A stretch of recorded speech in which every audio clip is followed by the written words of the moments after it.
Well, I mentioned that this little tree form, Nellie R. Stevens holly, had a troubled early life in my landscape. You may notice that it has support hose here. It has a paper tree wrap around its trunk. It's been there for a couple of years because the second day after this little tree arrived at our house, it began to develop a real problem with woodpecker damage. They came and riddled it. It's been protected. The little tree has doubled in size now.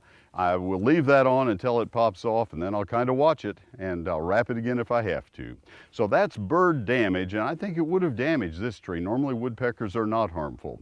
Let's talk about disease damage to lawns with my friend Dr. Phil Colbaugh. Visiting with my friend Dr. Phil Colbaugh, retired from the Texas A&M University system, a plant pathologist, and he's my go-to guy on take-all root rot. Phil, this is a disease that's kind of shown up in the last 15 or 20 years. Yes, it has. It's quite prevalent in the whole Dallas area and for that matter, all of Texas. You're going to see variable size yellow patches in the yard during the late spring when you're going to see it really active, and again in the fall.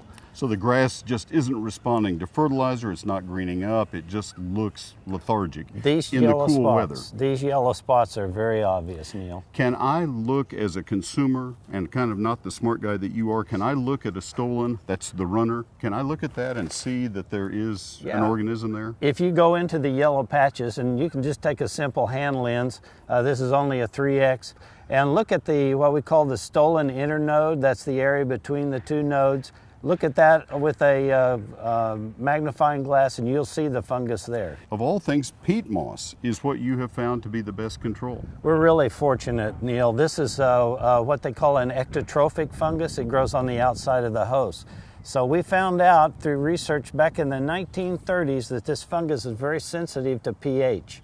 So we're using peat moss as a control because it's very acidic. It's sphagnum peat moss, and that's the brown Canadian peat. And so, Phil, we would apply it here, and then you're going to rake it with the garden rake upside down. And if you just kind of pull it along the surface, you can start working this peat in. All you want is about an inch layer or half-inch layer of peat on the top of these stolons. Phil, I appreciate your help on this very much. My results with this on my own lawn have been that the grass just greens up almost like a fertilizer. It really helps, doesn't it? I've heard that a lot from a lot of people, and it is the best control for this disease without question.